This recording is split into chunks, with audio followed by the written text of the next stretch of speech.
reptile enthusiasts. This is Will with Reptometry Reptiles. And in today's video, I'm going to be showing you how to DIY your own snake enclosure.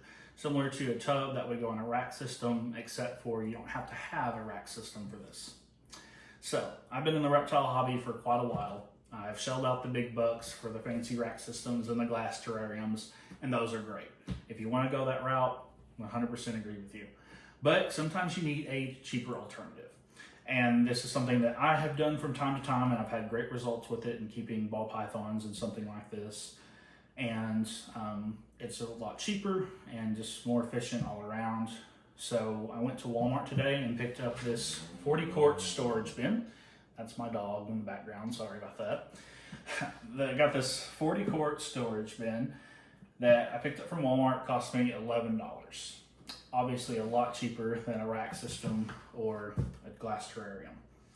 I did make sure to pick out one with a lid that locks into place. That's going to be really important to prevent any snakes from escaping. I've never had a snake escape, so I've been fortunate there.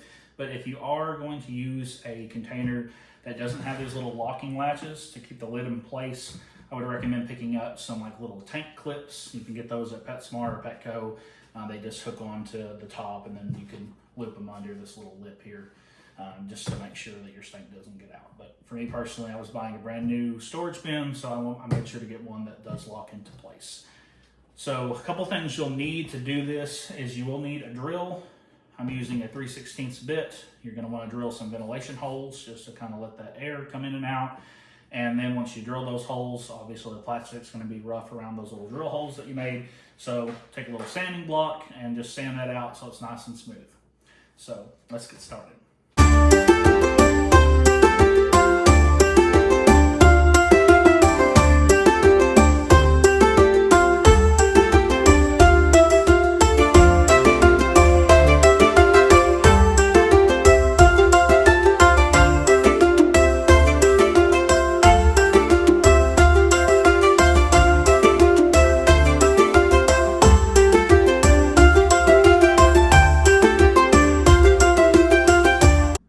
Okay, once you have drilled those holes, like I said, you will need to take some sandpaper to them to make sure that they don't feel rough at all. Go ahead and run your finger along them and make sure that they feel smooth and they don't have any rough plastic still sticking through or anything. If your snake, whatever kind you have, they like to nose around and explore. They rub their nose up against these little holes. It's going to cause issues. They can start to get a little bit of a wound there when they're rubbing against that, so we do want to be very careful of that. All right, so that's pretty much the bulk of the work right there. Obviously, one of the most important aspects of the enclosure is going to be your heating source. So I'm going to talk about that now. I picked up this reptile heating mat as well as this digital hygrometer from PetSmart. Both of them together cost $38. Absolutely great deal. And together, that's more expensive than the actual enclosure itself. So these both work great. I've bought these before. I always like to have a good idea of the humidity inside my enclosures. They're cheap and expensive. They work pretty well. And then these heating mats work really nicely as well. They'll just stick. They have a sticky adhesive on there. They'll stick to the bottom of this tub, and then you'll want to hook them up to a thermostat, which I already have one. That is an additional expense that you will have to keep in mind. I have a product review for the thermostat that I use. I believe it's Zilla brand. You can go back on my channel and check that out if you so desire. But I already have one, so if you don't have one, it's going to be maybe $20-30. Not too terrible. Still keeping this project really inexpensive. So let's go ahead and get this heat mat attached. So this is really simple to apply. You just pull this white backing off the back of the mat. That's the sticky adhesive side. You're going to want to place it towards the end, either one end or the other, so you can kind of technically have a hot side and a cold side. I like to run my wires this way so that it kind of goes out here and has an easy straight back access to my plugins.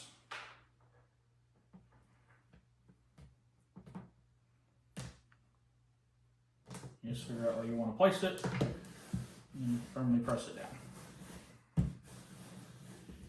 And probably a good idea if you have like a textbook or something of that nature. that you can kind of keep weight on this for a little while. The adhesive honestly isn't the greatest, but if you kind of keep some weight on it for a while, it does stick better long term. So I'm actually going to put a book over it, and that'll kind of keep it weighed down for a little bit. So that should weigh that down pretty good. A few textbooks back from my nursing school days. Now that I'm out of school, they pretty much just gather dust. So something else that the reptile mat does come included with are these little, I don't know exactly even what to call them, but they're essentially, the use for them is to put them on the bottom of your enclosure to elevate them a little bit so that you don't have that that heat bearing directly down on whatever you're sitting your enclosure on. So lets you have a little bit of ventilation. So I usually go ahead and use them. You don't have to, but they just have little sticky adhesives on the back of them too. I like to do one in each corner, and it acts like a little stand almost, so that my enclosure isn't sitting flat on whatever I'm going to put it on.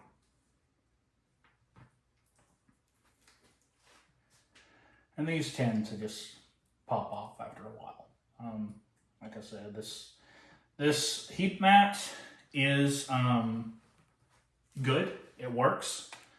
All the ones I have bought anyway do, but I'm sure there are better choices out there. You know, it's just the standard, what every PetSmart carries, you know. Nothing special. There's probably better ones that might work a little better. That's up to your discretion. This is the one that I've used for, I think, pretty much any time I've bought a heat mat. And they usually work well for me. I haven't ever had any issues with them. I will stress though, it is important to have them hooked up to a thermostat. You have to hook these up to a thermostat. Otherwise they just run as hot as they possibly can, which is, I forget how hot they go, but it's obviously way more than you need. You don't want to, you know, risk any injury to burns to your animal. So make sure that you have this hooked up to a thermostat.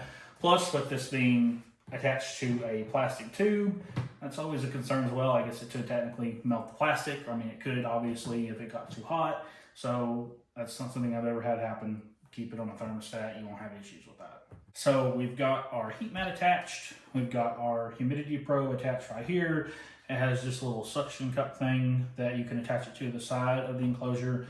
And then I usually run the cord out and leave the little monitor here on, usually set it on top of the lid. So I can just take a glance at it when I go in my reptile room, can take a look, see the way humidity's at, make sure it's where it needs to be.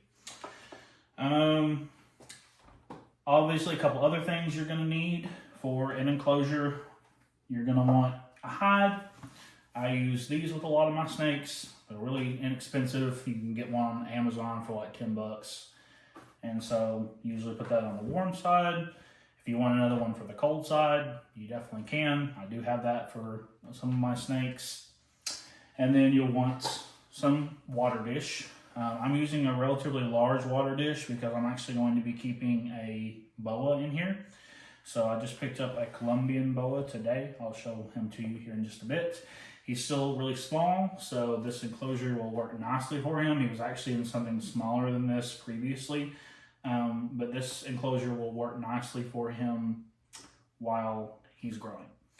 And they do like to have a nice big water dish. They like to soak. So I'm using a rather large water dish. You could use a smaller one depending on what you're keeping. And then I use paper towels as my bedding. It's just easier. It's simple. It's, you know, a lot easier to clean. And I actually have a ball python who prefers the paper towels. I know this because I started him out on paper towels. And then I wanted to transition him into, you know, like a Repti soil type of substrate. Something that would kind of hold humidity a little bit better. And so I transitioned him over to Repti soil. And then he went off his food for like a month. And I couldn't figure out what had changed, what's happened, why has he all of a sudden stopped eating? Well, I thought back to when he had stopped eating, and that was right when I had changed his substrate. So I changed him back to the paper towels, and he started eating again immediately. So he prefers the paper towels. So they are just definitely simpler to keep clean when you use paper towels. It's kind of a personal preference thing. As long as you have adequate temperature and humidity in your enclosure, you're going to be just fine. All right, and that's pretty much it. Here's my little boa now. He is a Colombian boa. Just picked him up today. Very friendly. It's nice explorative tongue flicks there. Boas can kind of have a grumpy temperament, but he honestly is really great. I'm looking forward to having him as a pet, and I think this enclosure will work well for him. I've kept quite a few ball pythons, so I'm very familiar with them. I haven't really ventured into the boa world, but here we are. So I think this will be a nice little enclosure for my little guy. Thank you guys so much for watching. A couple things I will just kind of reiterate. Do need a thermostat with this. Something else you might want to invest in is a little heat gun. I use this just to kind of zap my little warm side of the tank, make sure it's adequately temperatured.